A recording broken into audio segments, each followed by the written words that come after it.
Kana saca sua espada e faz um corte profundo na lateral do monstro, mas quando ela salta para derrubá-lo, suas espadas encontram uma obstrução de metal que as detém. Eles percebem que é o bastão de Gontai que bloqueou as espadas da garota, protegendo o que antes era seu amigo. Kana o olha com frieza e pergunta o que ele está fazendo. Gontai responde, pedindo a ela que espere um pouco. No entanto, a garota o golpeia com tanta força no rosto que ele começa a sangrar, deixando o arpoador atordoado. Aproveitando a oportunidade, Kana se lança mais uma vez contra o infectado Jaco, que ainda está gritando de dor por causa do corte anterior. A garota salta para executar o golpe, mas, mais uma vez, suas espadas são bloqueadas pelas de outra pessoa. Dessa vez, é Sônia, que está em seu caminho com uma expressão preocupada. Kana diz friamente para ela se mexer, mas a garota se recusa, com lágrimas nos olhos, e as duas entram em um confronto para dominar a outra. Sônia lembra a Kana que se trata de Jaco, mas ela responde que ele não é mais humano, insistindo para que Sônia se mova. Desesperada, Sônia diz que ela está errada, pedindo ao arpoador que não o mate e que o deixe viver mesmo nesse estado. Isso faz com que Kana hesite momentaneamente ao observar o homem mutante rosnando com uma expressão preocupada. Mas então ele se lança contra as meninas com um rugido. Sônia grita para ele não fazer isso,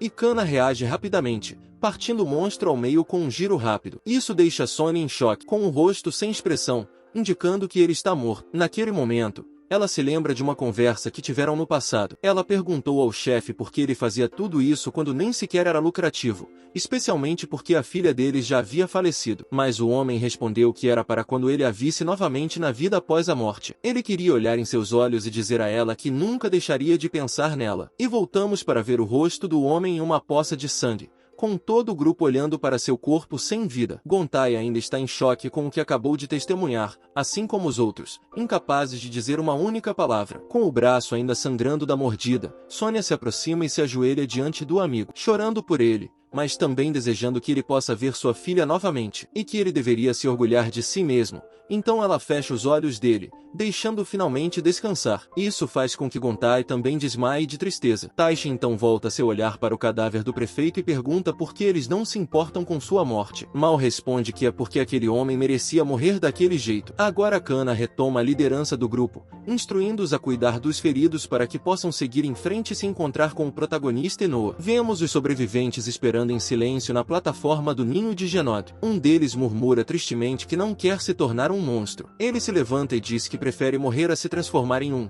então pega uma pedra do chão. Lentamente, ele entra na água com a intenção de se afogar, até que ele desaparece no líquido que dá vida, enquanto os outros observam. Mas as bolhas de sua respiração indicam que ele está ressurgindo. De repente, um dos tentáculos o agarra, fazendo com que todos os sobreviventes entrem em pânico. A Genod fêmea levanta o homem até o nível dos olhos e o encara com raiva, enquanto ele pergunta o que ela quer e se ele não tem nem mesmo a opção de sair. Ele grita para que ela o deixe morrer, mas a Genod se prepara para prendê-lo em suas cápsulas, ignorando suas súplicas. Então, um flash aparece na escuridão, e vemos que é o protagonista, que cai do teto e, com um único golpe de espada, corta o tentáculo que havia capturado o homem. Isso faz com que o monstro grite de dor. As pessoas ficam surpresas com o fato de alguém ter pulado lá embaixo. O protagonista consegue pegar o homem antes que ele caia nas costas da criatura. Ele percebe que é o protagonista, e os sobreviventes também ficam aliviados ao vê-lo. Nesse momento, outro flash chama a atenção deles, e vemos que é Noah, que sinaliza para os sobreviventes irem naquela direção. Então, eles se apressam, felizes por terem vindo resgatá-los. O protagonista pergunta desesperadamente ao homem onde está Lita, mas ele simplesmente abaixa a cabeça em sinal de tristeza, fazendo com que o protagonista olhe para trás, para as costas do Genod, onde as cápsulas estão localizadas. Ele vê que sua irmã já está dentro de uma delas, ainda viva, mas com um olhar vazio. Isso faz com que o protagonista grite em desespero pela garota. Ele acha que é tarde demais, mas não quer acreditar nisso. Então corre em direção à irmã e saca uma faca. Com ela, ele corta a membrana da cápsula e puxa Lita para fora, gritando para que ela acorde. Mas então vemos o rosto do Genod atrás dele, no momento em que ele usa 2 de seus tentáculos para esmagar o protagonista. Isso faz com que ele solte Lita e, por mais que ele se esforce para alcançá-la, não consegue. O tentáculo levanta o protagonista no ar, enquanto a cápsula se regenera e a garota é arrastada de volta para dentro. E o monstro bate o garoto contra a plataforma de concreto, chamando a atenção dos sobreviventes. Noah o chama de idiota,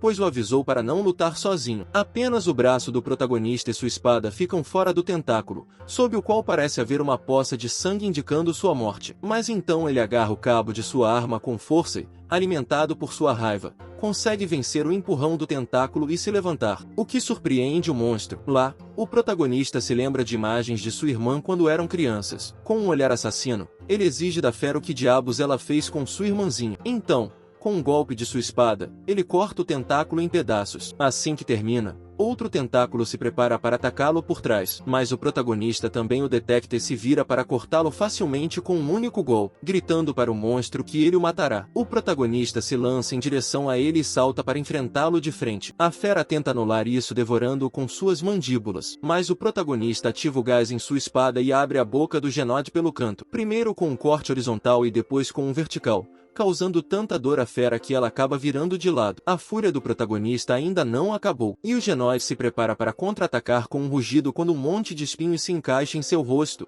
impedindo. Elas foram disparadas pela arma do protagonista. Ele pergunta se está doendo porque o veneno que elas contêm, segundo ele, foi coletado por todas as pessoas cujas famílias o monstro arruinou. Mais dois tentáculos tentam atacar o protagonista, mas, em um único movimento, ele se livra dele sem esforço com um corte limpo. E, em resposta aos gritos do Genod, o protagonista, consumido pela raiva, diz a ele que essas coisas não funcionam mais com ele. De volta ao grupo na sala de máquinas, eles ativam a alavanca principal e, com isso, conseguem restaurar a maior parte da energia. Taishin lhes diz que agora eles podem usar os submarinos de emergência para evacuar todos. Mal confirma a informação e ordena a todos que é hora de voltar para seu povo. Mas eles já estavam preparados e indicam que ele estava indo na direção errada, deixando-o sem palavras e constrangido. Lá, Taishin pergunta se o que eles têm é uma bomba, e Khan esclarece que é um torpedo. Taishin os adverte de que, se algo assim explodir, as paredes desabarão e todo o lugar virá abaixo. Mas um dos arpoadores responde que eles já sabem, pois esse é o último recurso. E Taishin fica em silêncio por um momento. De volta ao ninho de Genod, o sangue da fera tinge de vermelho a água do local. E vemos que, gravemente ferida, ela ainda ruge contra o protagonista. Este, por sua vez, mantém uma expressão fria e calma. Ele acha que seu tremor final finalmente cessou e relembra sua experiência com o primeiro monstro que encontrou. Achava que ele era grande demais, que sua prole era numerosa demais e que ele era aterrorizante demais. Mas a situação não é mais a mesma de antes. Porque ele não pode recuar agora, pois sua irmã ainda está presa. E esse pensamento reacende sua raiva, que, segundo ele, supera o terror. E agora, o tamanho do Genod não o assusta, apenas significa que há mais lugares para atacar. Então, ele se lança novamente, pensando que matará o monstro e trará Lita de volta. O Genod lança seus tentáculos novamente, mas eles acertam longe do protagonista. Então, ele acredita que o veneno já o está afetando e pergunta para onde ele está apontando. Mas então ele vê que o alvo não era ele, mas um pedaço de entulho atrás dele. O Genod o levanta no ar e se prepara para esmagar o protagonista com ele. Mas quando o enorme pedaço de concreto cai,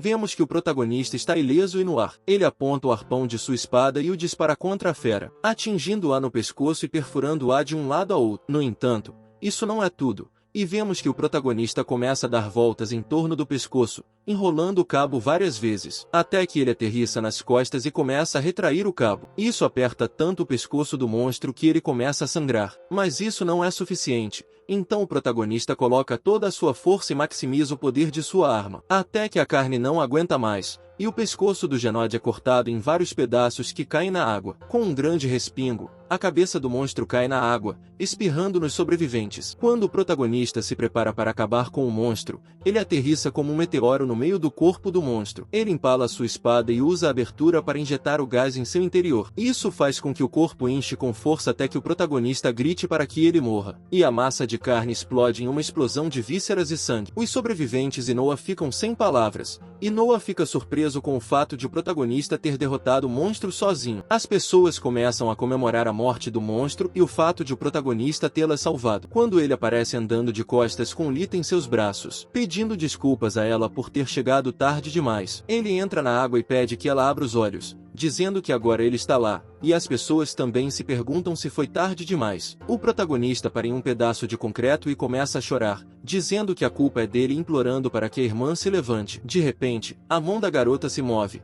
e a água na área começa a desaparecer. Noah diz que é porque as bombas de drenagem estão sendo ativadas, o que significa que seu avô deve ter restaurado a eletricidade. Mas então um barulho chama a atenção dos sobreviventes e eles veem que os ovos do monstro começaram a eclodir. As pessoas entram em pânico novamente, perguntando-se por que precisam lidar com isso agora. Até que, finalmente, os monstros saem de suas cápsulas com gritos e sede de sangue. Então, diante dos gritos de pavor dos sobreviventes, eles mergulham na água prontos para devorá-los. Os monstros saem da parte de trás da mãe e se erguem sinistramente por um momento na frente da presa. Em seguida, eles se lançam rapidamente em direção a elas, enquanto os desesperados correm para um lugar seguro. Noah avisa o protagonista que há mais monstros atrás dele, mas ele só presta atenção em sua irmã. Ele diz que ela não está respirando, ignorando completamente o perigo que está prestes a levar todos os presentes. Um dos monstros está prestes a devorar Noah, quando de repente ele percebe que nada aconteceu, e quando ele se vira, vê que todos os monstros pararam de repente. Confusos,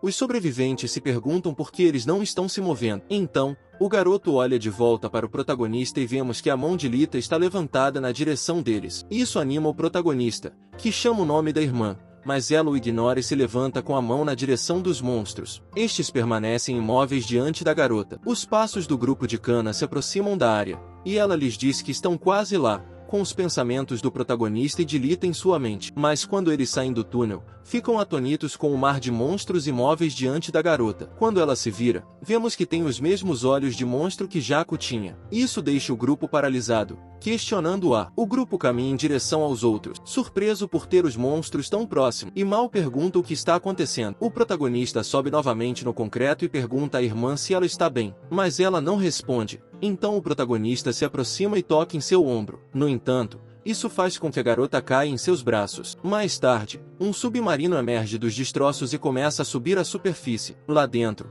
o grupo do protagonista fica sentado em silêncio, com ele cuidando da irmã que ainda está dormindo. Mas ele percebe as veias azuis dela, então a cobre melhor com o cobertor. Enquanto acaricia a cabeça dela, ele lhe diz suavemente que finalmente estão indo para casa. Os outros arpoadores, no entanto, temem a garota e ficam nervosos em sua presença, mantendo suas armas prontas para o caso de algo acontecer. Sônia os vê e se lembra de que Jaco acabou se transformando em um monstro no final. Então, ela se pergunta se será diferente com a garota. Cana também observa Lita sem dizer uma palavra, pensando que ela se parece com Jaco quando ele foi infectado. Portanto, ela também pode estar infectada, mas, nesse caso, não consegue explicar o que viu na câmara. De volta às ruínas, as pessoas embarcam no último submarino, e Mal diz a Taishin para entrar, pois eles precisam partir. Mas o velho diz que não vai se juntar a eles. Isso surpreende Mal e as crianças, que tentam ir com ele, mas Taishin fecha a escotilha na cara deles. Eles gritam por ele do outro lado,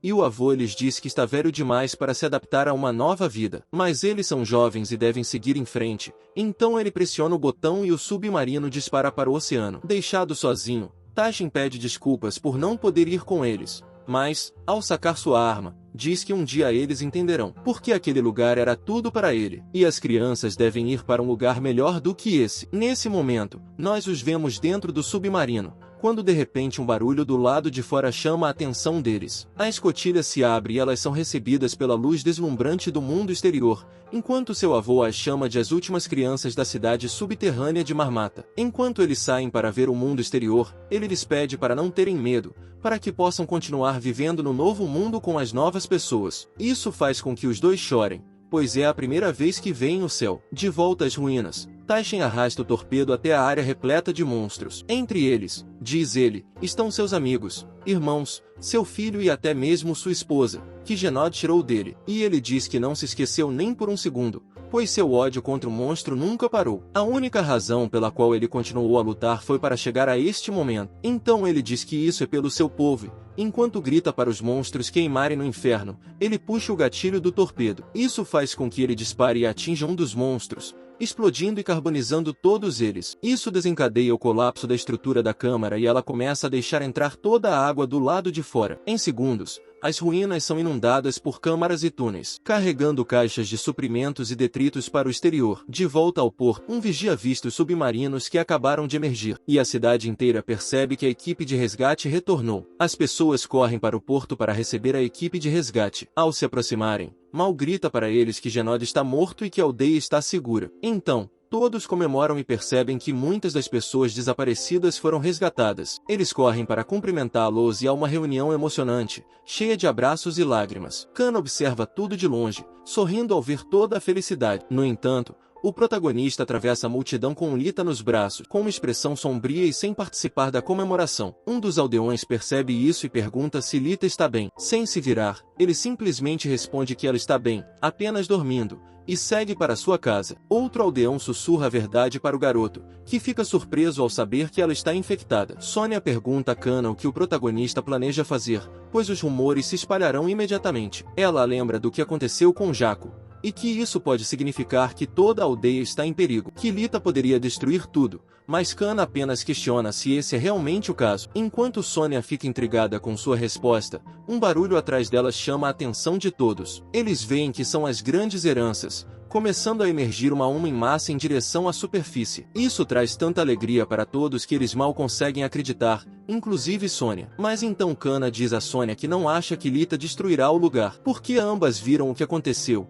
e a realidade é que escaparam graças a ela. Portanto, tanto a protagonista quanto Lita poderiam ser a chave para entender o que aconteceu. No entanto, Sônia não diz nada. O sol começa a se pôr na aldeia e vemos um dos moradores agradecer a Kana, dizendo que, sem ela, eles não teriam tido chance. A garota diz que foi um esforço de grupo, mas todos ao seu redor insistem em agradecê-la. Mal lhe diz que ela não precisa ser modesta, pois é uma heroína e todos são gratos a ela. No entanto, Sônia e Gontai não a veem com bons olhos. Mal pergunta a Kana como Lita está, e ela, um pouco triste, diz que ela ainda está dormindo, como se fosse um recém-nascido. Em seguida, vamos para a casa dos meninos, onde Lita está algemada à cama, suspirando e se contorcendo. Então, Gontai se pergunta em voz alta se Lita ainda será humana quando acordar. Mal pergunta do que ele está falando, e o arpoador diz que está se perguntando se ela se transformará em um monstro como Jaco, porque ela também estava dentro daquele saco de ovo. Sônia pergunta se eles não estão apenas tendo falsas esperanças,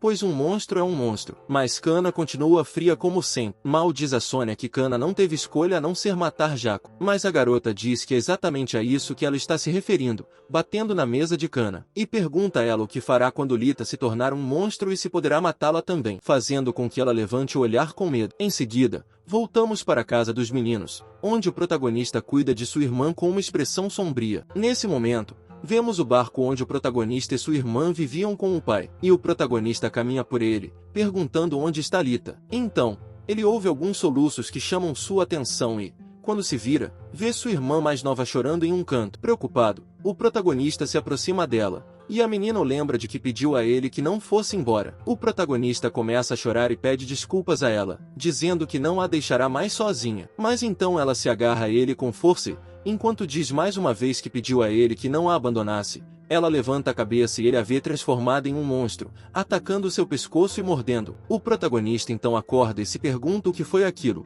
percebendo que foi um sonho. Mas então ele vira levemente o olhar e vê sua irmã sentada na cama. Kana caminha pela atmosfera noturna da aldeia, perguntando se conseguirá matar Lita caso ela se transforme em um monstro. Ela observa suas mãos, pensando se elas serão capazes de dar o golpe final, e as aperta com determinação. Kana chega a casa e se anuncia para o protagonista, quando de repente se surpreende ao ver o protagonista e Lita sentados, bebendo algo quente. A garota a cumprimenta com um sorriso caloroso, depois corre em sua direção, abraçando-a com força e pedindo desculpas por causar tanta preocupação. Kana retribui o abraço e a recebe de volta, agradecendo a divindade por seu retorno seguro. Elas continuam a jantar e Lita lhes conta o que aconteceu quando ela entrou no ovo. Ela sentiu que estava desaparecendo lentamente, perdendo-se na escuridão a ponto de começar a se esquecer de quem era. Nós a vemos afundando no vazio, até que, de repente, alguém chama seu nome e ela pergunta de quem estão falando. Isso faz com que ela levante a cabeça e veja sua mãe, que lhe diz que seu nome é Lita. A protagonista fica surpresa por ter visto sua mãe,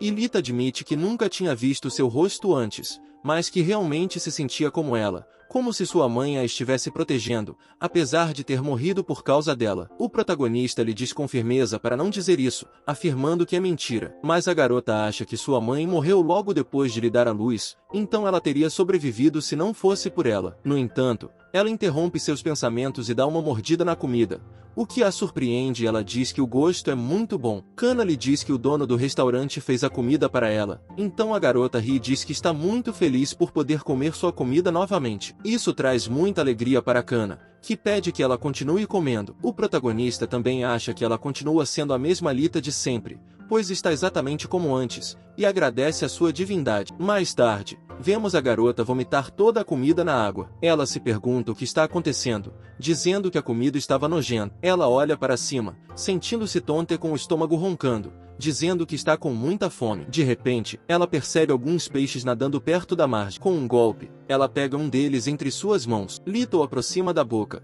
pensando que está com fome, e dá uma mordida, devorando-o em apenas alguns segundos. Ela continua confusa porque o gosto é muito bom. Então, um cheiro chega ao seu nariz e ela se pergunta o que é, pois não tem cheiro de peixe. Ela se vira para outro lado da aldeia, de onde sente que o cheiro está vindo. Ela se levanta e, com um salto rápido, começa a correr de 4 em direção àquela direção. Enquanto se pergunta que cheiro é esse, ela o acha tão doce e irresistível que não consegue deixar de babar só de pensar em comê-lo. Vemos seus olhos se transformarem novamente nos de um monstro. Lita chega à fonte do cheiro e se depara com uma pilha de corpos massacrados. Ela fica surpresa e pergunta se são cadáveres. Ela vê tudo coberto de sangue e percebe que era de lá que vinha o cheiro. Assustada, ela percebe que o cheiro que a atraiu era de sangue humano. Furiosa, ela se pergunta por que o cheiro é tão doce e se aproxima de um dos corpos. Ela acha que não pode se conter e está prestes a morder o pescoço quando um homem aparece e a chuta para dentro da água, depois pisa nela. O homem lhe pergunta o que uma pirralha como ela está fazendo acordada por aqui. Em seguida, ele se aproxima do rosto dela, apontando-lhe a faca e perguntando o que é. Ele a reconhece como a garota que trabalhava no restaurante. Depois de tirar sua máscara, vemos que ele é o pirata que lhes causou problemas, do qual Lita também se lembra. Seu cúmplice pergunta se ele quer matá-la, mas o pirata diz para ele não ser tão rude. Ele diz que é por causa desse tipo de comportamento que eles ainda são chamados de piratas, embora o cúmplice insista que eles são de fato piratas. Lá, Lita entende que eles mataram os guardas para ficar com as grandes heranças. Ela se contorce e grita para que ele a solte, mas o homem a ameaça com a faca e tapa sua boca, dizendo para ela calar a boca ou ele terá que matá-la. No entanto, a garota morde sua mão com tanta força que o faz sangrar e gritar de dor. O pirata olha para sua mão e vê que a garota arrancou toda a carne. Então ele grita com ela com raiva, mas ela mantém o rosto abaixado e nós a vemos lambendo avidamente os lábios manchados de sangue. Lá, o homem a estrangula e diz que ela é a garota infectada pelos monstros das profundezas. Ele pergunta se ela quer mais e coloca a mão sobre sua boca, fazendo-a beber as gotas de sangue que caem. Enquanto isso, Lita acha que não pode parar, pois o líquido vermelho é doce demais. Ela acha que está perdendo o controle, e seu corpo sorri com o gosto das gotas que caem. O pirata se diverte ao ver a garota tentando pegar mais, mas um de seus homens suspira e diz que eles não têm muito tempo. De repente, ele vê algo se aproximando rapidamente de sua cabeça. Em um instante, sua cabeça é arrancada por um golpe de Lita. Os capangas que carregavam uma caixa veem o pedaço cair na água e ficam aterrorizados ao ver que é a cabeça de seu chefe. Eles largam a caixa e sacam suas armas para atirar na garota. Em apenas alguns segundos, ela diminui a distância, pula sobre eles, aterrissa num homem careca, mata-o e dispara para o próximo. Ela bate o próximo capanga contra a caixa que estava carregando e o mata com um impacto. De pé, ela olha para o sobrevivente restante com um olhar monstruoso e assassino. O pirata restante saca sua faca enquanto treme de terror e a segura à sua frente, dizendo à garota para se afastar. Ele a balança em todas as direções, pronto para feri-la se ela se aproximar. Mas, quase sem olhar para ele, Lita consegue agarrar seu braço e quebrar seu pulso, fazendo com que ele caia e grite de dor. Lita só pensa que está com muita fome e abre suas mandíbulas monstruosas porque quer devorar o pirata. Nesse momento, Mal e os arpoadores chegam e perguntam quem está lá. O pirata se vira e grita que se trata de um monstro marinho, colocando os arpoadores em guarda. Mas quando eles param para observar com a luz, percebem que é a Lita. O pirata se aproveita da hesitação deles e a esfaqueia no ombro, fazendo com que a carne da garota sofra mutação e incha a ponto de fazê-la gritar de dor. Mal grita com a garota, e o pirata consegue se proteger atrás dos arpoadores, dizendo-lhes para se apressarem e atirarem nela. No entanto, Sônia ordena que não o façam, desembainhando sua espada e dizendo que cuidará disso com uma expressão fria e implacável. Lita rosna para a garota, que lhe diz que está fazendo isso sem ressentimentos e promete fazer com que seja o menos doloroso possível. Elas então se lançam uma contra a outra, trocando uma série de golpes que deixam Lita na água. Mas a batalha não termina aí,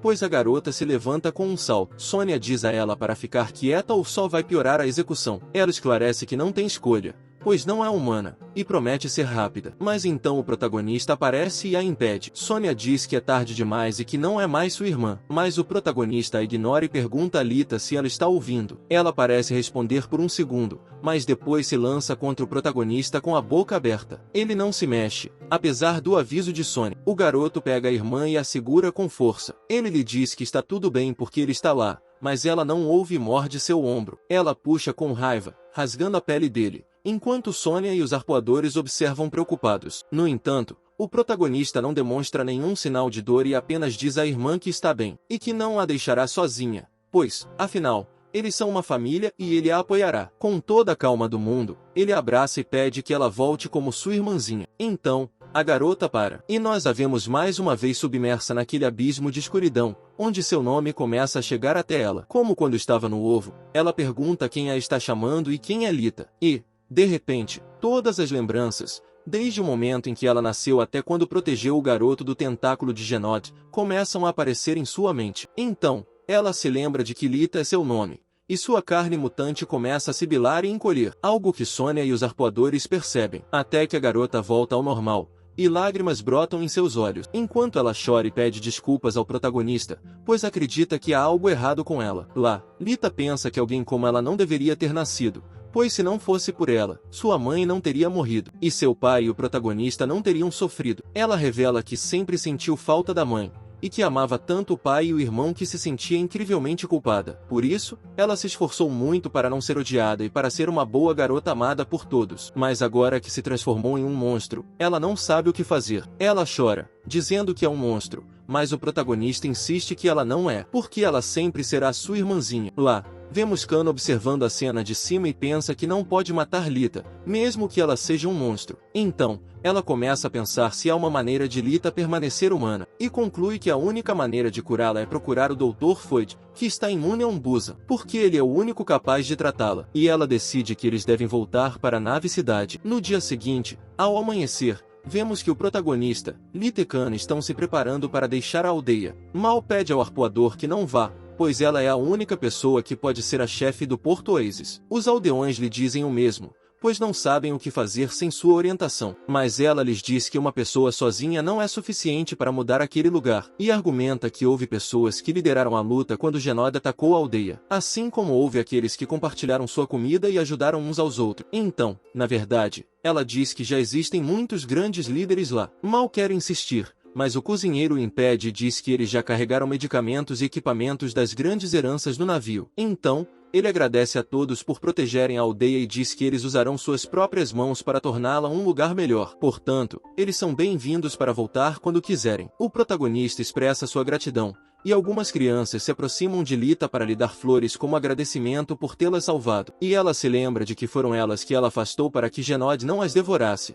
Por isso fica feliz por estarem a salvo. Então, sua mãe aparece e rapidamente as tira dela, o que a preocupa. Mas o cozinheiro lhe diz para não se deixar afetar, pois eles estão apenas assustados, e ele sabe que a garota gentil e trabalhadora ainda está à sua frente. Então, ele pede que ela se esforce para melhorar para poder voltar. Sônia diz a eles que já se despediram o suficiente e que é hora de ir embora. Kana lhe agradece por permitir que eles a acompanhem, ao que o arpoador diz que não é nada, porque ela também está partindo por seus próprios motivos. Finalmente, todos partem em direção ao oceano, enquanto Mal lamenta a partida de Kana. No caminho, Gontai pergunta a Sônia se ela não está sendo muito gentil com eles. Ela responde que eles não têm mais nada para fazer, e ela está apenas acompanhando para ver o que acontece, já que Lita foi infectada, mas conseguiu se tornar humana novamente. Então, ela acha que pode ter a chave para encontrar uma cura para a doença dos peixes. Esse era o objetivo de Jaco, e é por isso que ela diz com um sorriso que quer terminar o que ele começou. Isso deixa Gontai sem palavras no início, mas depois ele responde com seu próprio sorriso, dizendo a ela que Jaco ficaria orgulhoso. Nesse momento, as crianças correm para a ponte e ficam surpresas ao vê-la como uma sala de controle. Então, a garota pergunta com raiva por que eles trouxeram as crianças, e o arpoador lhe diz que é porque elas salvaram suas vidas e disseram que queriam conhecer o mundo. Sônia pergunta se é o pai deles, e ele se ruboriza com a ideia, correndo para abraçá-los e avisando-os para não danificarem a nave. Em seguida, a garota pergunta como eles encontrarão o Union Busa no vasto oceano. Kana lhe diz que sindicalistas sempre vão ao porto comercial para trocar mercadorias. Então, esse é o destino deles, e ela está prestes a inserir as coordenadas no navio quando Sônia a interrompe, lembrando-a de que ela é a capitã do navio.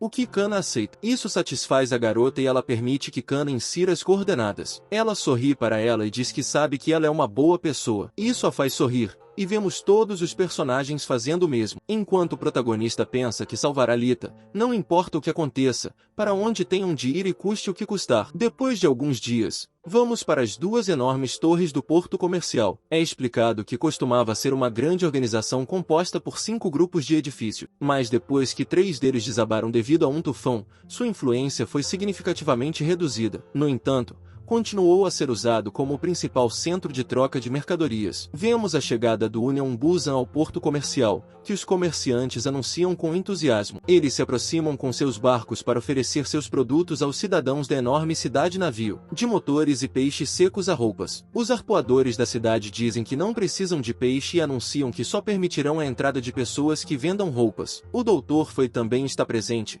supervisionando os comerciantes, e parece estar procurando por alguém. De repente, os gritos de uma pessoa chamam sua atenção. A pessoa lhe diz que trouxe o peixe que ele pediu. Isso agrada ao médico e ele ordena que eles entrem imediatamente. Os outros comerciantes estão irritados porque disseram que não precisavam de peixe. Um deles se aproxima para agarrar a lona que cobre o produto, mas um arpoador o atinge para afastá-lo, fazendo com que ele leve a lona com ele. E ele revela que o produto é uma pilha de órgãos enormes, incluindo um olho e um coração. Isso deixa todos perplexos. O arpoador diz ao comerciante para se apressar, e o médico pergunta se eles são frescos. O garoto confirma, por exemplo, que o coração ainda está batendo. Então, o médico os parabeniza pelo bom trabalho e pede que tragam o restante o mais rápido possível. Ele então ordena que sejam levados para seu laboratório. Dentro do laboratório, vemos um enorme tanque onde os cientistas trabalham. Eles dizem que a pressão está estável, assim como os batimentos cardíacos. Eles iniciam a transferência do alimento e introduzem o coração no tanque por meio de tubos conectados. A fera que está lá dentro devora em questão de segundo. Um cientista informa ao médico que o monstro está se alimentando por conta própria. Então,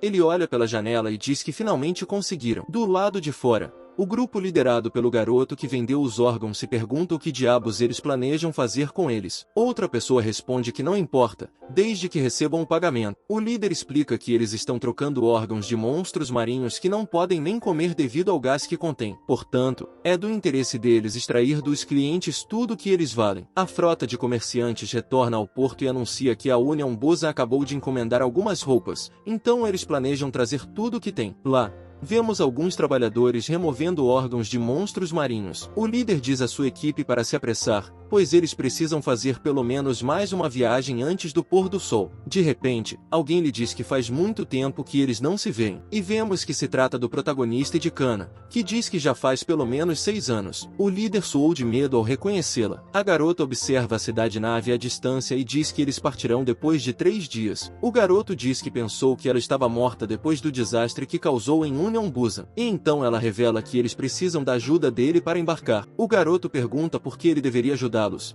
já que sua situação se complicou depois de ajudar o pai da protagonista, e ele acabou de fazer as pazes com o navio Cidade. Mas a garota lhe diz que todas as dívidas devem ser pagas, pois essa é a regra não escrita do porto comercial. O garoto afirma que não deve nada a ela, pois foi o pai do protagonista que o salvou. E Kana confirma isso. Então o protagonista tira o capuz e revela sua identidade. O garoto percebe a semelhança a ponto de chamar o protagonista pelo nome do pai, Teomar, mas o protagonista esclarece que não é ele, mas seu filho, e diz a ele que é a sua chance de pagar a dívida. O grupo parte no navio do garoto, e ele pragueja por ter sido forçado a cumprir seu juramento. O protagonista pede a Lita que aguente um pouco mais, e ela responde afirmativamente. Nós a vemos escondida entre os enormes frascos de órgãos de monstros. O comerciante pergunta a Kana por que ela está tentando voltar quando poderia viver sua vida evitando-os. Porque se eles forem pegos, estarão todos mortos. Mas Kana apenas responde que já sabe. E o comerciante diz a eles para se prepararem, pois estão prestes a chegar. O pequeno barco se aproxima da cidade, e Sônia fica maravilhada, assim como o protagonista. Ele não a via há 4 anos. O comerciante anuncia que está levando mais mercadorias para o Dr. Foyt, mas então o protagonista vê alguns arpoadores observando-os de cima, e ele vê que um deles é do Ru, para quem o protagonista olha com olhos assassinos. Mas Kana rapidamente obriga a baixar a cabeça para não ser reconhecido e diz para ele não fazer barulho. A cidade-navio abre seus portões novamente, e os arpoadores dizem aos comerciantes para se apressarem e carregarem as mercadorias, pois o sol está quase se pondo. Vemos todos no grupo do protagonista nervoso, especialmente Lita, que treme de medo. Então, alguém lhes diz para parar, pois eles precisam verificar se os números estão corretos. O homem empurra Kana para inspecionar o conteúdo, e Lita se preocupa com Kana e seu irmão, achando que eles serão pegos. O comerciante também acha que, se eles forem pegos, todos serão mortos na hora e tudo estará acabado. Mas quando o homem levanta a lona, a garota vê que se trata do oficial Lee, que também a reconhece e diz que está tudo bem. Assim, os comerciantes podem continuar transportando as mercadorias. Ao passarem, Kana e o protagonista acenam em sua direção. O funcionário fica feliz por eles terem retornado à Union Busan. O pôr do sol chega e o funcionário conduz o grupo do protagonista pelos corredores do navio. Sônia fica surpresa porque nunca esteve a bordo, e o protagonista acha que o teto parecia mais alto naquela época, assim como as vielas, que agora parecem mais estreitas. O grupo continua caminhando quando, de repente, o protagonista vê uma figura familiar. Ele percebe que é o Sr. Uorin, que diz que nada mudou. O Sr. Uorin parece reconhecê-los, mas em vez de falar com ele, ele se dirige ao oficial Lee e pergunta se ele já saiu do trabalho. O protagonista percebe que não foi reconhecido, mas fica aliviado ao ver que todos estão bem. O oficial Lee lhes diz que mais pessoas que os conhecem podem aparecer, então eles devem voltar para a rua do mercado. Lita pergunta a seu irmão se ele acha que o restaurante de peixe grelhado de que ela gostava ainda está lá, e ele responde que sim. O funcionário abre a porta e os leva até aquela seção, mas assim que entram, o protagonista fica surpreso. O lugar inteiro está vazio e sem vida. O grupo caminha pela rua, e Kana pergunta o que aconteceu com o mercado. O funcionário lhe revela que alguém contraiu a doença dos peixes, e por isso, a água está sendo racionada para evitar que se espalhe. Eles passam por uma seção com um tanque de água, onde as pessoas se reúnem para pedir sua ração. Lee explica que, depois que o preço da água disparou, o mercado não teve chance. Agora a água está sendo gerenciada diretamente pelos líderes. Eles veem um arpoador descobrir um homem escondendo uma garrafa de água em sua camisa. Ele avisa seu colega que o homem a roubou. O homem se ajoelha e implora por misericórdia, explicando que há 4 pessoas em sua família. Com apenas sua ração, eles não aguentarão a semana inteira. O arpoador o chuta e o manda ficar quieto, dizendo que ele violou as leis da Union Busan. Apesar das desculpas do homem, o arpoador bate nele e insiste que a lei é absoluta. Kana tenta intervir, achando que a punição é muito severa apenas por causa da água. Mas o oficial Lee a impede e adverte de que esta não é mais a antiga União Busan. Eles veem uma criança observando a cena. O arpoador levanta o homem pelas roupas e grita para os outros que a lei deve ser sempre respeitada. Como punição, as rações do dia acabaram por causa daquele homem. As pessoas imploram para que eles continuem, dizendo que não conseguirão sobreviver até o próximo dia de racionamento. De repente, a criança aparece e chuta o arpoador. Ele grita para todos que a água é um direito. Outro arpoador levanta sua arma e ordena que a criança não se mova. Mas antes que ele possa atirar, o protagonista corre para frente e desvia a arma do policial. O policial abre fogo, e as balas atingem o tanque logo acima de seu colega. Isso faz com que a água comece a vazar e, antes que os arpoadores possam detê-los, as pessoas se aproximam com seus contêineres levantados para coletar o líquido vital. Agradecido, o funcionário diz que é bom tê-los de volta. A criança comemora com o povo, mas o arpoador ordena que eles o capturem. Então, o grupo o leva embora, pois os oficiais chegarão em grupo. A criança lhes agradece pela ajuda quando, de repente, eles percebem que Lita está parada. Ela pergunta ao irmão se ele está ouvindo aquilo, ao que ele responde que não está sentindo nada. E, de repente, Lita salta no ar com um forte estrondo. A garota voa e pula entre as grades. Então o protagonista pula para segui-la,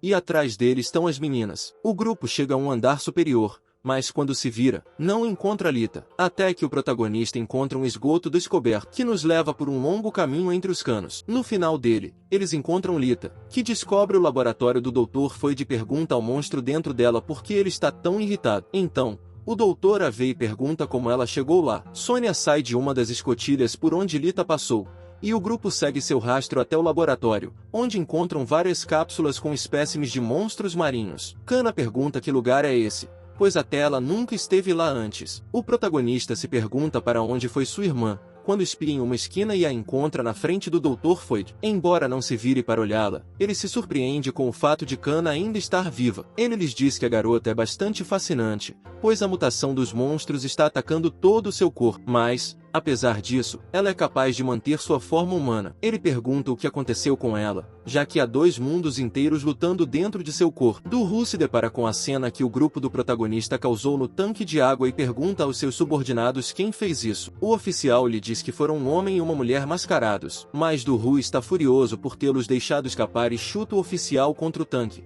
deixando-se contorcendo no chão. Lá, ele vê um M pintado no tanque, o que o enfurece ainda mais e ele estala os dedos. Ele então ordena que um grupo de guardas encontre os arruaceiros e os leve embora. De volta ao médico, o grupo lhe conta que Lita saiu do ovo de Genod e foi capaz de controlar a prole do monstro. Então diz que isso pode ser devido ao fato de a mãe das crianças ter a doença do peixe. Isso surpreende a todos, que se perguntam se a capacidade e a recuperação da mutação foram realmente graças à doença do peixe. Sônia fica sabendo disso pela primeira vez e pergunta se uma pessoa infectada pode dar à luz um bebê saudável. Mas o Dr. Floyd diz que isso não deveria ser possível, e que o que aconteceu com Lita foi um milagre, pois na realidade a mãe dela resistiu até o fim. Ele diz às crianças que o fato de a mãe delas ter sido infectada e ambas terem voltado para a nave depois de nascerem parece quase um destino, porque como a doença dos peixes se espalhou por toda a União Busan e matou inúmeras pessoas, todos pensaram que era uma praga inexplicável. Mas ele discorda e explica que se trata de uma doença que já havia se espalhado por todo o oceano. Ele então conta a história da catástrofe. Há 130 anos, um cometa se chocou contra a Lua, quebrando-a em pedaços. Isso fez com que os detritos e a água chovessem sobre a Terra durante 70 anos. E com eles veio a doença do peixe, que fez com que qualquer criatura marinha infectada se transformasse em monstro, enquanto todos os humanos cujos corpos rejeitaram essa mudança contraíram a doença do peixe. Isso surpreende Sônia e o protagonista. O médico continua, dizendo que, há 15 anos, a doença se espalhou pela União Busan. E quem preparou o terreno para essa tragédia foi a mãe do protagonista de Lita, chamada Narisa. Ela era filha de uma família rica de classe alta, que odiava coisas chatas. Por isso, ela andava sempre com pessoas da classe baixa e explorava ruínas com mergulhadores. Nós a vemos contar até que encontrou um pote estranho, e ele explica o que os antigos chamavam de pote de câmara. Mesmo assim, ela decidiu mantê-lo em sua coleção porque parecia estranho. E Theon brinca dizendo que, se ela continuar assim, a União Busan afundará em breve devido ao peso de sua coleção. E ela lhe diz para comprar um barco próprio para quando isso acontecer, e eles começam a se beijar. Floyd conta que, um dia, os mergulhadores estavam fazendo uma exploração quando Narisa descobriu uma cápsula com gravuras estranhas. Ela a levou ao Dr. Floyd e perguntou se era um tesouro. Ele lhe disse que não havia ferrugem ou flora marinha em sua superfície, e que seu interior estava vazio. Portanto, ele precisaria realizar mais testes, pois nunca tinha visto nada parecido. Mas então ele conta que o paciente zero era um mergulhador que participou do mergulho com Narisa naquele dia, que lentamente começou a espalhar a doença, que eles descobriram ter uma taxa de mortalidade de 100%. E com isso, o terror tomou conta do navio, fazendo com que as pessoas do navio culpassem os refugiados por espalhar a doença e os forçassem a partir. E vemos que eles foram abandonados à própria sorte no mar, com outros incapazes de fazer qualquer coisa além de permanecer em silêncio e observar. Além da doença, ele diz que se tornou uma solução eficaz para se livrar dos indesejáveis e resolver a explosão populacional que a União Busan estava enfrentando. No entanto,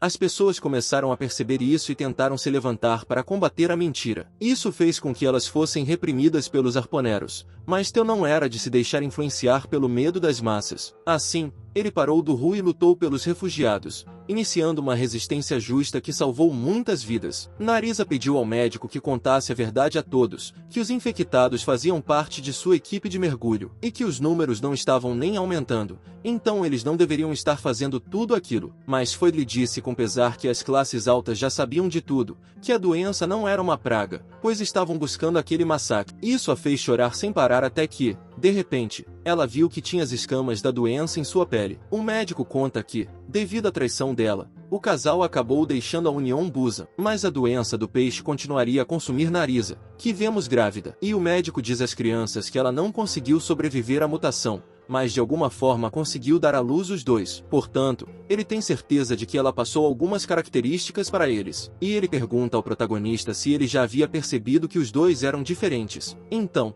O protagonista e Sônia se lembram da conversa que tiveram sobre ele ser capaz de prender a respiração por muito tempo, mesmo sem saber como. O Dr. Freud diz que a Genode fêmea provavelmente também percebeu isso, e é por isso que ela escolheu Lita, que ela achava ser a mais parecida com ela, para se tornar sua sucessora. Embora a mutação tenha sido interrompida porque o protagonista atirou do ovo cedo demais, Freud acha isso maravilhoso, pois resultou em um equilíbrio perfeito, e ele diz que precisará de tempo para estudá-la aos poucos. Kana pergunta ao médico se há alguma maneira de curar a garota, mas ele pergunta por que a curaria se ela é perfeita e pergunta novamente quanto tempo eles acham que a humanidade durará em uma terra coberta de água. Como as ilhas de concreto acabarão desmoronando sob as ondas, e os navios gigantes acabarão com buracos e danos. Portanto, a humanidade não tem muito tempo. Ela precisa mudar se quiser sobreviver. Kana pergunta ao médico com medo sobre o que ele está falando, quando de repente eles ouvem batidas fortes vindas do enorme tanque no laboratório. E o médico se pergunta se ele está com fome novamente. O protagonista pergunta o que há dentro daquela coisa,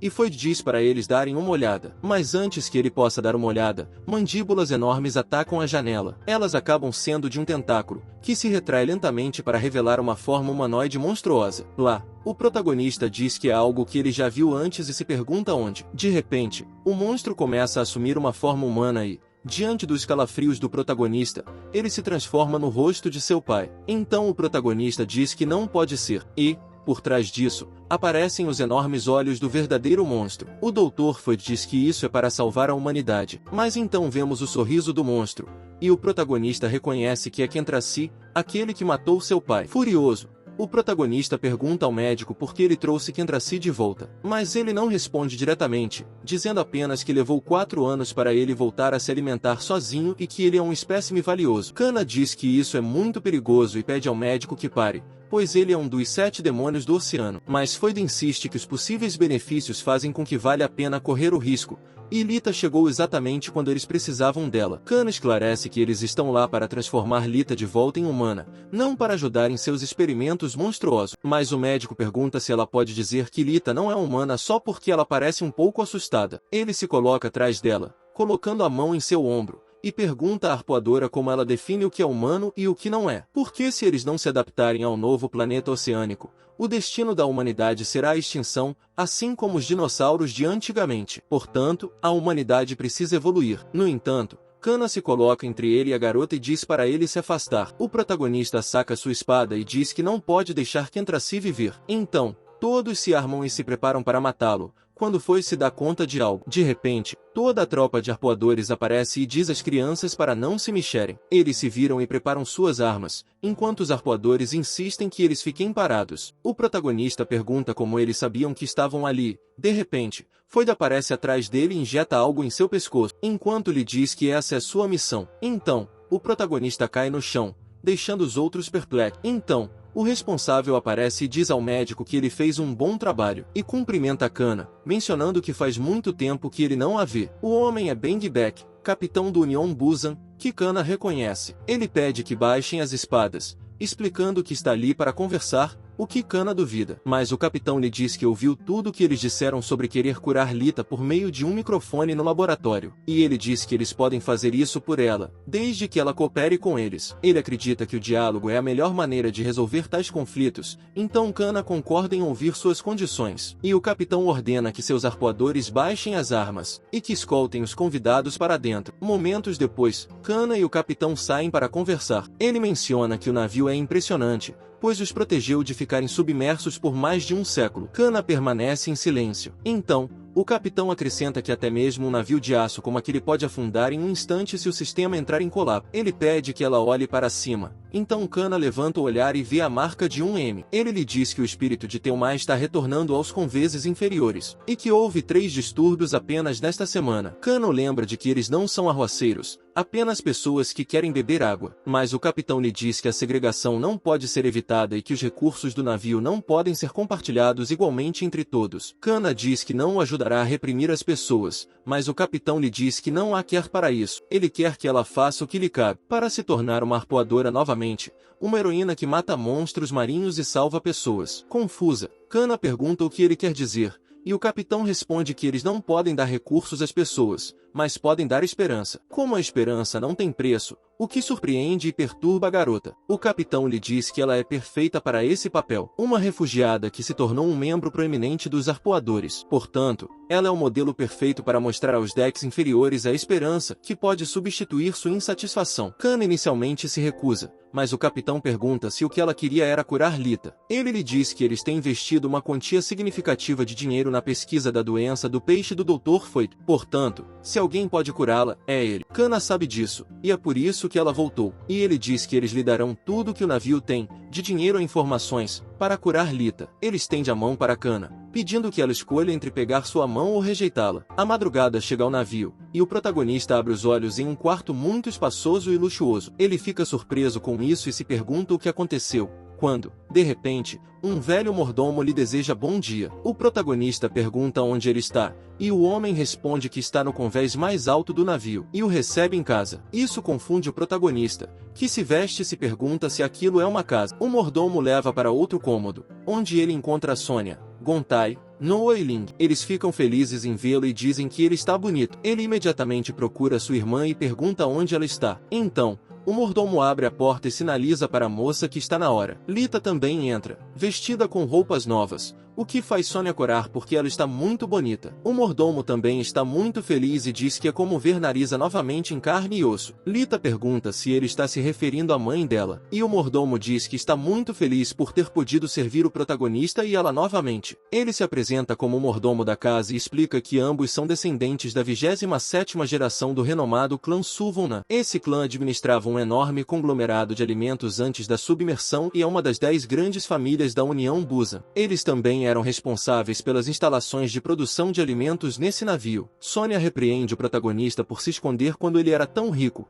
mas ele responde que também não sabia. O mordomo começa a chorar e lamenta que Narisa tenha se apaixonado por Telmar, a quem ele chama de bandido, e diz que ainda há muito o que conversar, mas como a comida vai esfriar, ele pede que comam primeiro. O grupo fica surpreso com o banquete preparado para eles. Sonia começa a comer e diz que nunca tinha visto uma carne como aquela, que o mordomo explica ser chamada de carne anvô. Gontai faz o mesmo e pergunta se ele está no paraíso, porque é tudo comida que ele nunca viu antes, e o mordomo explica que o que ele está comendo se chama japchai. Em seguida, Lita pega uma fruta, e o mordomo lhe diz que é uma fruta conhecida como maçã, e que há apenas 10 macieiras no navio, plantadas como símbolos por cada uma das 10 famílias que o construíram. Ela acha que é muito bonita e cheira muito bem. O mordomo lhes diz que todas essas coisas são deles por direito e que ele está muito feliz por finalmente poder servir a ambos. O protagonista olha em volta e percebe inúmeras garrafas de uísque na parede, e a torneira fornece água quente ilimitada. Mas então ele se lembra da torneira no tanque dos arpoadores reprimindo as pessoas por quererem mais água, e ele reflete que elas são maltratadas por causa disso, enquanto as classes mais altas usam água até para tomar banho. Então ele se pergunta se tudo pertence às classes mais altas só porque elas eram ricas há 100 anos. Nesse momento, ele se lembra de Kana e se pergunta onde ela está. Então, ele sai correndo do banheiro, pensando que algo pode ter acontecido com ela. O protagonista sai do quarto, mas, ao abrir a porta, se depara com um arpoador, que se revela ser Duru. Ele confunde o protagonista com Telmai, em uma mistura de medo e raiva, pergunta por que ele ainda está vivo, mas então ele olha para o protagonista mais de perto e percebe que ele não é seu pai. Então o garoto agarra seu braço e o torce com força, fazendo Duru se ajoelhar diante dele. Ele pergunta quem ele pensa que está tocando e avisa que se arrependerá se o tratar como o mesmo garoto de 4 anos atrás. Então ele percebe que o homem parece muito menor e se pergunta se ele sempre foi assim, pois foi ele quem ameaçou crianças de 13 e 9 anos e até tentou jogar alguém ao mar por algumas moedas. O protagonista se pergunta quantas outras coisas ruins Duru fez durante seu tempo no navio, e ele considera que talvez devesse matá-lo ali mesmo, o que causa um arrepio na espinha do homem devido à sua sede de sangue. Mas então o protagonista o libera. Um mordomo aparece e grita que já é o suficiente e explica ao arpoador que o capitão concedeu a Narisa e Telmar um perdão completo. Portanto, agora os filhos deles são os herdeiros legais do clã Nai. Se ele tentar ameaçá-los, estará ameaçando uma das grandes famílias da União Busa. Isso surpreende o arpoador, e o mordomo pergunta se ele tem certeza de que pode lidar com as consequências. Mas então o protagonista os interrompe e pergunta ao mordomo se ele sabe onde Kana está. Isso deixa o arpoador apavorado, pois ele soube do retorno da garota. Do lado de fora do barco, Kana está aniquilando os monstros, sendo tão fácil ao ponto de seu amigo dizer que ela está muito mais forte. As pessoas do barco estão elogiando pelo excelente trabalho, enquanto outros estão filmando tudo, e está sendo transmitido para TVs que estão dentro do barco enquanto as pessoas vão à loucura. Uma das pessoas que estavam vendo isso diz que Kana era uma refugiada como eles e outros começam a ter esperança, já que até mesmo um refugiado pode se tornar um arpoador. Enquanto a garota recebe elogios, Du-Ru está escutando tudo e se sente enganado, já que ela não morreu naquele dia. Ele olha para um cartaz onde está Kana e diz para ela esperar, pois bastardos como eles não vão viver aqui como se nada tivesse acontecido. Nas escadas do navio, Kana e outro homem estão descendo, e esse homem pede para ela acompanhar ele, pois o médico está o esperando, mas ela diz que não quer ir. Ela então percebe algo e diz que esse lugar era onde ela foi levada no início junto do Bota, sendo o primeiro quarto deles. Ela se pergunta se ele ainda está com o mesmo aspecto e vai silenciosamente até o quarto. A porta por algum motivo está aberta e o quarto está incrivelmente limpo. Ela se lembra de quando ficou chateada pois seu irmão trocou seu dinheiro por sementes estranhas, mas começou a regar a flor e assim ela cresceu se tornando muito bonita, que está ali até hoje. De repente um jovem aparece atrás dela e pergunta quem ela é. Ela imediatamente pede desculpas e disse que pensou que esse lugar tinha sido abandonado, enquanto o garoto diz que essa é sua casa. Logo Lita percebe que foi ele quem deu um chute em um arpoador mais cedo e ele diz que não pensou que se encontrariam novamente, mas é um prazer conhece e ele se chama Gan Kim. Depois de um tempo, Gan pergunta se ela era ela quem vivia aqui e ela responde que isso foi há 4 anos atrás. Seu irmão e ela eram os que cultivavam essa planta. Seu irmão disse que essa planta simboliza a esperança. O garoto diz que isso é bom, e diz que sua esperança é se tornar um arpoador. Lita então pergunta se ele quer se tornar um arpoador como a Kana e ele responde que não exatamente, ela é muito boa, mas ele quer se tornar um arpoador igual Teomar. Teomar é diferente de todo. Dizem que ele não espiava as pessoas, não as magoava e era um verdadeiro arpoador que protegia o povo. Lita diz em seu pensamento que seu pai se tornou a esperança de outra pessoa e se pergunta se poderia ser assim também. De repente, ao tocar na planta veias começam a surgir na mão de Lita, o que a faz esconder sua mão imediatamente. Gan pergunta se ela está bem e ela responde que sim, mas tem que ir embora agora. O garoto sai chamando por ela, mas ela continua caminhando enquanto diz que a mutação não parou, mas não quer viver como um monstro. Já no laboratório, o doutor diz que Lita está atrasada, mas ela só responde que quer continuar sendo humana e não um monstro. O doutor diz que conseguiram extrair os mutagênicos do monstro que entra si. Ele não pode fazer promessas que tudo irá ocorrer bem, mas eles possuem uma pequena chance de tudo ocorrer bem. Mas ela poderia ver por outro lado, ela é a esperança da humanidade, então pode o ajudar em sua pesquisa para salvar muitas pessoas. A palavra esperança ecoava na mente de Lita. Já dentro de uma cápsula ela se perguntava se podia ajudar outras pessoas, poderia as salvar da doença dos peixes. A cena muda para uma janela, onde o monstro que enfrentou o pai de Bota Lita estava olhando algo, que nos é mostrado sendo Lita, e seus olhos começam a brilhar. Na cidade, os pássaros voam tranquilamente, enquanto duas crianças caminham por um tubo, e a garota pergunta onde eles estão indo. O garoto diz que é para um lugar secreto, e ela será a primeira pessoa a ver isso. Ele segura sua mão, dizendo para ela tomar cuidado, e sem palavras a garota olha para suas mãos. Nisso,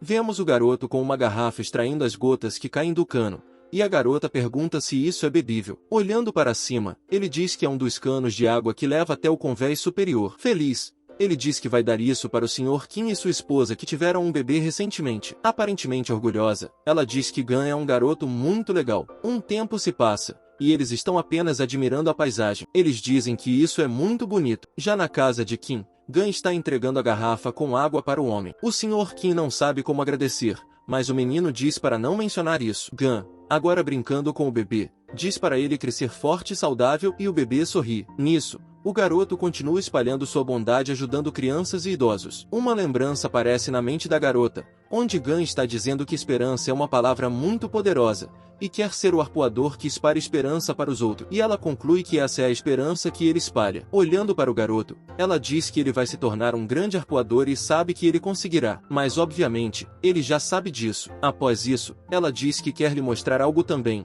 e tira uma maçã mordida, e ele também não sabia o que era uma maçã. Ele então dá uma mordida, e se espanta com o sabor delicioso. A garota sorrindo diz que tem várias dessas em sua casa e para eles distribuírem aos outros. Animado, ele comenta que todos iriam adorar. Ela então sobe as escadas, e ele fica vermelho pois ela é muito fofa. De repente, o garoto escuta algo e vira o olho para o lado. Ao caminhar um pouco, e olhar de cantinho, vê guardas agredindo um homem cruelmente. Zombando, o guarda pergunta se o homem quer perguntar algo novamente. E todo ferido, o homem diz que os impostos são demais. Por conta disso, eles continuam o agredindo enquanto Gun só olha apavorado. Isso motiva mais ainda o garoto a se tornar um arpoador, e diz que vai se tornar um arpoador como o Teomar. Se preparando, diz que não vai ser como esses arpoadores falsos. Correndo e colocando força em sua perna, ele se joga em cima dos homens, e com um olhar determinante diz para deixarem o povo em paz. Os guardas apenas olham surpresos, e uma onda de sangue se ergue. Na cidade, um homem fica de pé diante de várias pessoas sentadas. Ele diz que houve um aumento de 40% nos candidatos arpoadores desde que a cana voltou,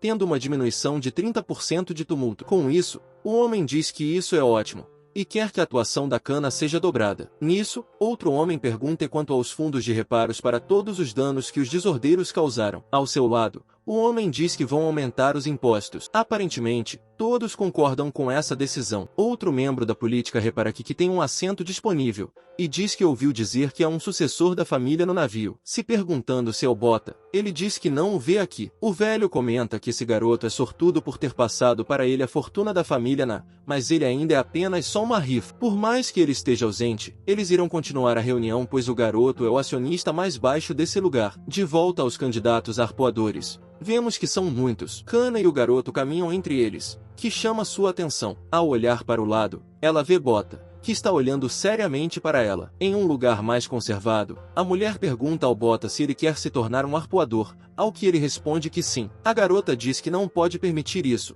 e mesmo que ele não aceite, ainda podem tratar a Lita com toda a ajuda que precisam e viver uma vida abundante na Union Busan. Sério, o protagonista pergunta se eles estarão seguros, ao que ela fica sem resposta. O protagonista diz que Kentraci está nesse navio, portanto, nenhum deles está seguro enquanto ele estiver vivo. Com o braço estendido, ele diz que está na hora desse monstro devolver a espada de seu pai. E dito que o Kentraci está trancado em um tanque de água feito de aço com mais de 60 centímetros de espessura, portanto, ele não pode entrar e nem sair. Com o olhar irritado, ele diz para não subestimar esse monstro, acrescentando que seu pai teve que se sacrificar para matar esse monstro. Mas o fato de que o doutor foi do ressuscitou mostra que ele também não é são. Kana apenas diz que ele está se preocupando demais, o que irrita o rapaz, e diz que viu do que ele é capaz com seus próprios olhos há 4 anos. Ele mumificou inúmeras famílias na ilha do edifício, e o pregou partidas mentais. Portanto, ele não tem nada a ver com os outros monstros marinhos, sendo um maldito demônio que brinca com a mente humana. No laboratório, um homem olha para o doutor